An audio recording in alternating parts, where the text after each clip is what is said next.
Anytime she heard the word normie, she had to wince. And in her circles, she ended up doing a lot of wincing. It wasn't their fault for the most part. It was a useful word. A good, coded word. Said a lot without spending too much time saying nothing at all. But there was something about the way it sounded. The way the R fell into the M, slid into the IE.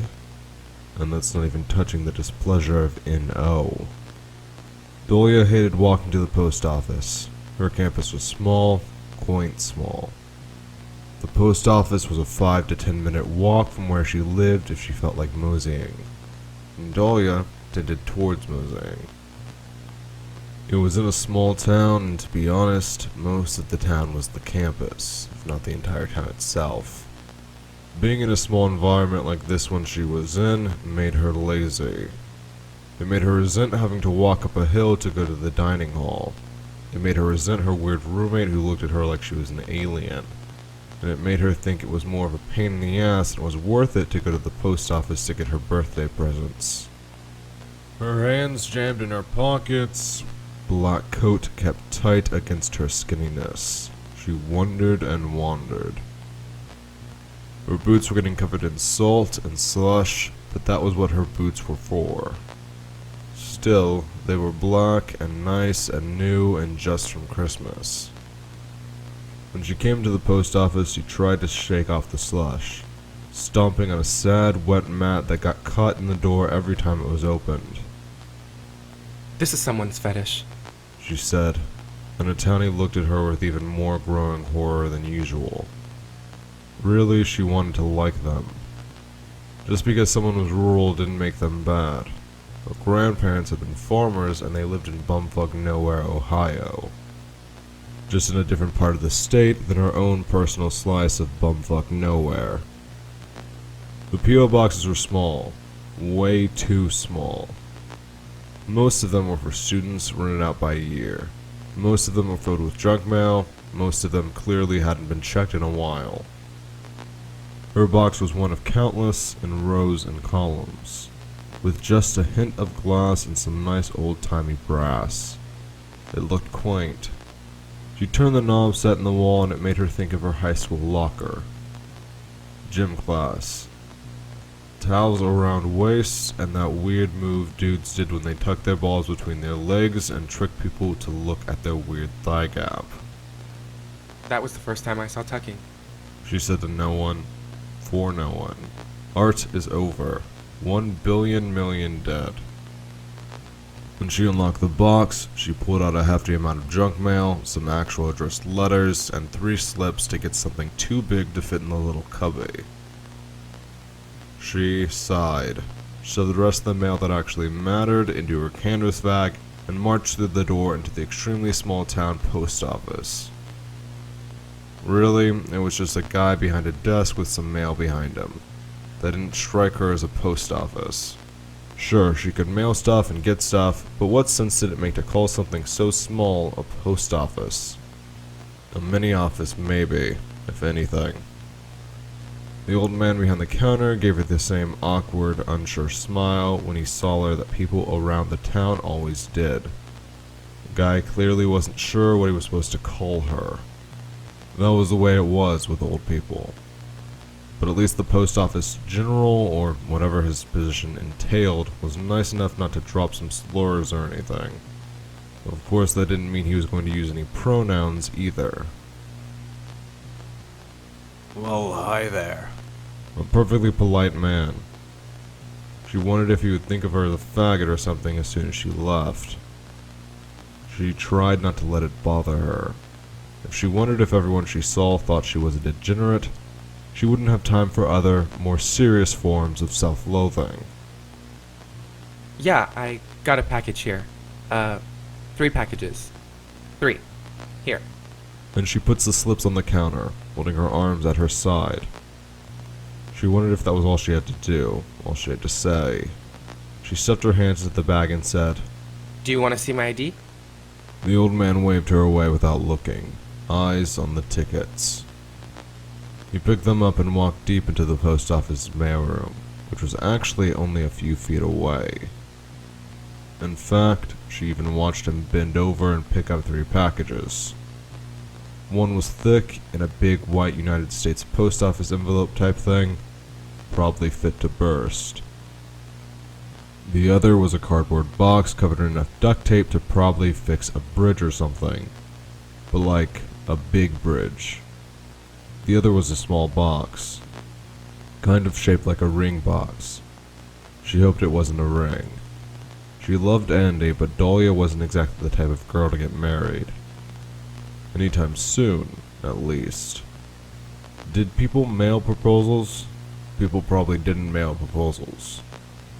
But she didn't think that Andy would be aware of, or care about such convention. The envelope, though gigantic, fit into her canvas bag, along with the small box. She had to hold the gigantic duct tape monstrosity in her arms. Who the fuck would give her something like that? Dahlia thanked the postmaster office sergeant, or whatever his title was, and toted the box through the doorway into the cold.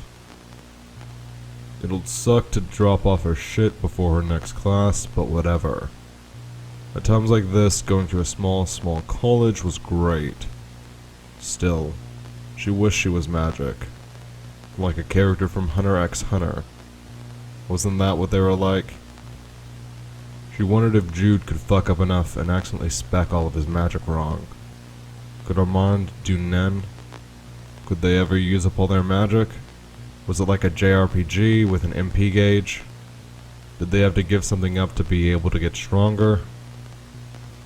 Not like Full Metal Alchemist shit, because she was pretty sure equivalent exchange was out the window. But could limiting magic make it more potent? It didn't matter though. Not like she could do anything special. All she could do was carry the giant-ass gift some idiot best friend of hers got her and the heavy fucking shitty canvas bag, and climb up to her dorm. And in that moment, as one of so many, she wished that she was like her friends. She wished that she wasn't such a fucking normie. And into the cold, the skinny girl, in her heavy black coat and ever-fashionable black tights, trudged back to her dorm. Women in early European history. It was a 200 level class, maybe a 300 level. It didn't matter. It was easy and it counted towards her gender studies minor. Besides, it would probably fit some weird anthropology requirement. It went off without a hitch, as usual. Sure, there were only about 12 other people in the course, but it was lecture-based. The professor was a nice woman, but she was old. And Dahlia knew, deep down, that she wasn't sure what to do with her. She didn't exactly have a Janice Raymond tattoo on her neck or follow Kathy Brennan on Twitter or anything, but she stared at her sometimes when they spoke about womanhood. When they spoke about manhood. Was that the paranoia? Sometimes she thought she read too much into nothing. Looks didn't necessarily always have to be pointed. Maybe she was just engaging with one of her few students who seemed actively interested in the material. She was lucky that her roommate was gone by the time she reached her dorm. The girl was nice, but she, too, didn't seem like she knew what to do with Dahlia. She wasn't, like, scared to get undressed around her, like normal roommate things, but Dahlia always assumed the worst. And besides, she wasn't exactly into her whole crowd. A volleyball player. She didn't know college had jocks, but sometimes small liberal arts colleges started to feel like high school with more drug use. The cardboard box with spooned in duct tape had called out to her since she took it from the post office. It was the biggest, so it had to be the best. She could barely read anything on it, so it had to be from Armand. Truthfully, she was amazed it had gotten there considering how illegible it was. But fucking with the US mail system probably didn't take much magic. It was hard to tear through, given all the tape. But when she managed to get the thing open, it was filled with packing peanuts. Digging through, she pulled out a letter covered in a scroll so illegible as to be endearing, and the ugliest thing she had ever seen in her entire life. It was a statuette of the banana thing from the peanut butter jelly baseball bat song, or whatever. It was pure gray and smooth. She couldn't tell what stone it was made from, but she didn't really care. She put it on her desk and stared at it, eye to eye. Was this a troll? What the fuck was he trying to say? The note was nearly impossible to read, but she was able to glean meaning after a few rereads. If she kept it at her desk, it would make the, well, anomalous things that her other gifts might cause to be ignored by regular people. Theoretically, he said it could also let her get away with doing weird things. Same magic used in Mr. Normie. It was nice, but why did it have to be so ugly? He probably thought it was funny. It kind of was. After that, letters seemed safer. A lot of cards from relatives. The grandparents, the parents. Some of them even called her Dahlia, which was nice. Both grandparents still called her Jason, which was kind of a kick in the teeth. But she tried to focus on the positive. Like the fact that she got around $200 all in all from them. Money was the best gift, really. Especially from people who still called her Jason and probably wondered why she wasn't living as a man anymore. 2 letters were from internet friends. Based on the completely blank nature of the first, she assumed it was JJ. Only he could get an unlabeled letter to her P.O. box through weird luck bullshit. The other was from PIC, which was nice. She assumed he would have forgotten. JJ's was a scratch-off lottery ticket. Unscratched, but she knew it was a winner. The message was simple and sweet. A happy birthday wish, and telling her not to spend it all in one place, as an order. She scratched it, and it was $3,000. A winner. Not too big to get her on any luck radar, she assumed, but big enough to be a wild present. JJ was the fucking best. She held it to her chest. That was good. She needed the savings. School wasn't cheap, even after the scholarships. PICs included a decal. A large, hideous transgender symbol done in the transgender flag colors. Her eyebrows shot up. It was certainly, well, nice of him, maybe. But it was a bit ostentatious. Normally, Dahlia liked to just pass, and maybe when she didn't, just skirt under everyone's noses. But this was, well, this was a thing. The note said to put it on her laptop. He wouldn't tell her what it was, but it was connected to Andy's gift. He wouldn't say what that was. She sighed, wondered if Andressa knew that he had put his magic on such a gaudy, weird sticker and affixed it at the back of her computer. It was the size of her fist. Jesus Christ. It had better be worth it. She moved back to the boxes after that. The envelope was from Eli, and of course it was filled with every textbook she needed for the next semester. All new. Quite a bit of money. She wondered how it afforded that kind of thing. The note was simple. Your desire to learn reminds me of my best friend. It is the quality I have always admired the most in you, too. I will buy you any textbooks on the subjects you desire, if you ask me. Books are much too expensive. Knowledge is important. I am glad you were born. Cute. It always said things so clearly, didn't it? She loved Eli, really. And it was that kind of thing that made her appreciate the big weirdo. Didn't it say it was a satellite? Who said shit like that? Maybe it was an autoresponder thing, like Little Hal. Only sometimes, though. But when would it be which? Whatever. The other box, surprisingly, was from LG. She tore it open, and inside there was a keffiyeh, or like a scarf, really. Thin. The material was thin and it was colorful, a lot of shapes. It was hard to look at. A lot of clashing colors. But more than that, she had to wonder, who put a scarf in a box? At the bottom, LG left directions, more than anything. She wasn't big on ceremony. No birthday wishes from her, but still, the gift said it all. Wear this when you have a big test or something you'll get graded on. If the tester is there and they see this, you're guaranteed a good grade. Theoretically, this may work in a job interview. I don't know. Do not wear it more than twice for one person. I'm dead serious here. They will probably get brain cancer, or worst case scenario, they will go off scanners and explode in the head. Dahlia kept the scarf in her hands for a moment, trying to understand the swirls that didn't make any sense. Did she sew this? Why would you give someone a gift that could give people cancer? She shoved it into her desk. Maybe she'd wear it one day, but right now, she didn't want to think about it. It was, well, a bit too much. Mail gone, she popped open her laptop to get the other kinds of gifts people sent her. Loads of wishes on the Gamers Against Weed channel, of course. She smirked.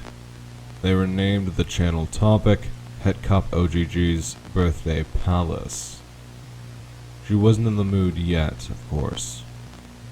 She opened her email, too. One from an address that looked gobbledygook with an attachment. It didn't hit the filters, so it was probably from Jude or something. The second, of course, was from Andressa. She opened the one presumably from Jude first.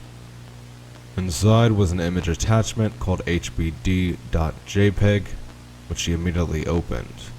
The image was a cake with 19 candles, taken with a bad cell phone in bad lighting. Immediately on her lap, there was a letter and an extremely fragrant blunt. It was wrapped green. Was that weed, too? There was a wrapper on the end, like on a cigar. It was the letters B and F done in ridiculous filigree. It looked like Jude had made it with a label maker or something. Did Jude have a label maker? Did magic people need those? What a fucking dork. The weed smell filled up the room quickly enough that she grabbed her roommate's air freshener and sprayed the room down. It still didn't work, so she put it in a baggie and then into her mini refrigerator. That only sort of worked. Only then did she remember the letter. She unfolded the white stock and marveled at the handwriting. All in pencil, but it looked like it had been printed on a computer. Jesus. Jude must be tidier than he came across. And then she read, Happy birthday, Dahlia. At least, I hope this is you. I got KK Rule to help me attach this shit to an image. You could theoretically be like anyone who looked at it, I guess, but you should probably delete it hard style when you're done so, like, some janitor doesn't get to read the birthday wishes I'm about to give you. I hope the guys gave you some good shit.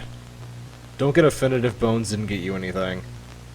Sometimes it just forgets human things. Even though I think I'm kinda sure it's a human.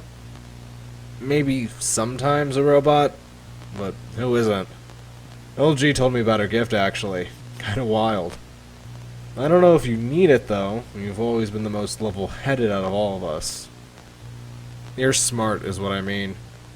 To be honest, I don't know what level-headed is supposed to mean. That and even-keeled. Like, who fucking is level? No one's level. Sorry. Started rambling. Kinda got a speech-to-pencil thing going here. I didn't want my gift to be all magic and shit, but I also wasn't exactly feeling writing a whole bunch. My handwriting's horrible. Like, you saw Armpits, right?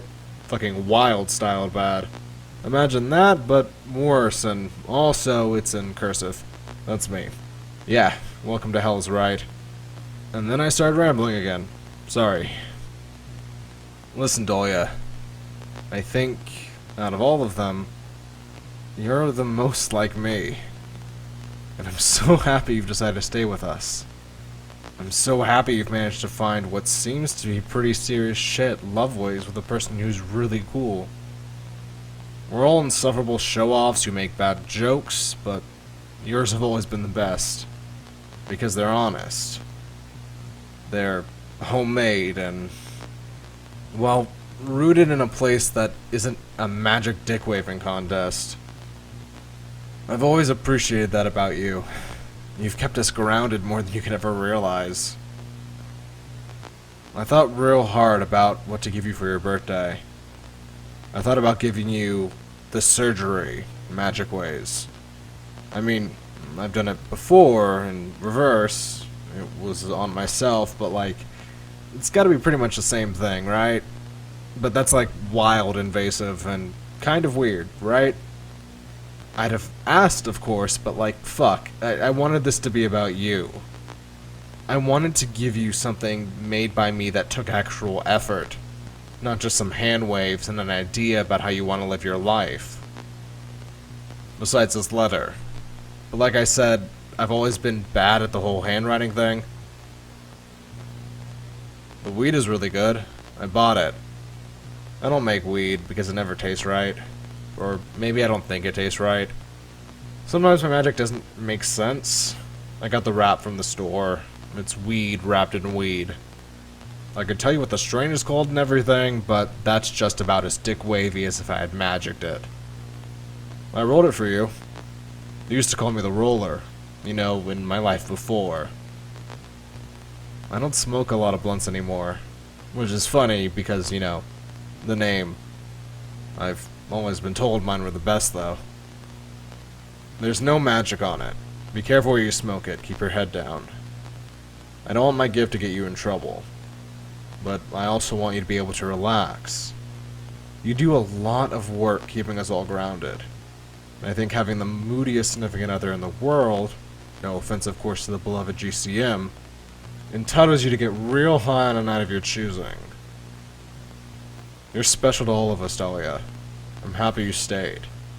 And I want you to know that I would bend the earth and sky if you ever asked of me. Jude Cryot, Blunt Fiend. For the longest time she thought about it. Dahlia stayed at her computer in front of her without really seeing. She didn't cry, but she wanted to. Jude thought highly of her. She knew deep down they all cared for her. But to see it always made her feel so good. And they were the same, weren't they? In so many ways. Magic or not, gender assignments at birth were bullshit, and that was something they could always agree on. She made a note to thank him, to thank all of them, but first, she had to see what Andressa had gotten her. The email was blank, a single attachment, an executable file. It was a string of letters and numbers. She clicked it, opened it, and ran it. Her screen went wavy. She bit her lip, hoping Andy didn't fuck up the hard drive on something stupid again. The screen dissolved into the darkness, as though turned off. But the surface rippled before giving way to an extremely untidy bedroom. The window was open, breeze blew in, and there, sitting at the desk and staring at her computer, was Andressa. Happy birthday, Dahlia! I love you. You got me a full-screen Skype for my birthday? Andy only smiled, and that was when they reached forward through the screen and took hold of Dahlia's hand. Dahlia, of course, screamed, and then she fell hard on her ass, and then she laughed. This is like a stand. We have a stand. PIC helped me out. I did the tech shit. He did the magic. He put the magic on a giant trans flag sticker, my dude. Andressa laughed and managed to stick their face to the screen. Their lips touched briefly before Dahlia pulled back. A portal. She had a portal to her significant other, anytime she wanted. Sure, she couldn't fit through it, but it was so nice and so thoughtful. And so, magic. I'm so happy to see you. I mean, we've seen each other. But fuck, girl, your hands are so cold. Get some fucking gloves. Damn, your hair looks better in person. Dahlia blushed and punched the skinny hacker through the computer screen. Gentle, but Androsa wasn't exactly tough. Not everyone is lucky enough to live in a place that isn't a winter shithole. In no world is it lucky to live in New Mexico. But they were smiling. I wanted to give you something not, weird, like this, but I knew you'd like it. I love it. I love you. A pause. Can you hold some weed for me? What? Yeah, Jude gave me this huge blunt and I'm afraid to keep it in my dorm. Your mom's cool with that, right? Dahlia took it out of the freezer and tossed the gigantic thing through the screen into Andy's hands. They smelled it, made a noise of appreciation, and tossed it onto the nightstand next to them. He doesn't fucking skimp, does he? No, he doesn't. And Dahlia leaned forward to kiss Andy as her roommate walked in. Andressa looked out in fear at a doorway. Dahlia only shook her head and mouthed the word "armpit." Her roommate, however, only blushed. Oh gosh, I'm sorry. I didn't mean to butt in on anything. Honest. It's okay, I was just going. Talk to you later, Andy. I got my anthro class in 20, and I gotta get some food. Oh, by the way, this is Andy. Andy, this is Daisy, my roommate. Hi. Called Andressa from the computer, sticking their hand out to offer Daisy a handshake. She took it, as though it was a natural thing. See you girls. Have a good one. Daisy smiled, and Dahlia gathered her books for her next class, slid on her coat, and made her way outside her dorm into the cold.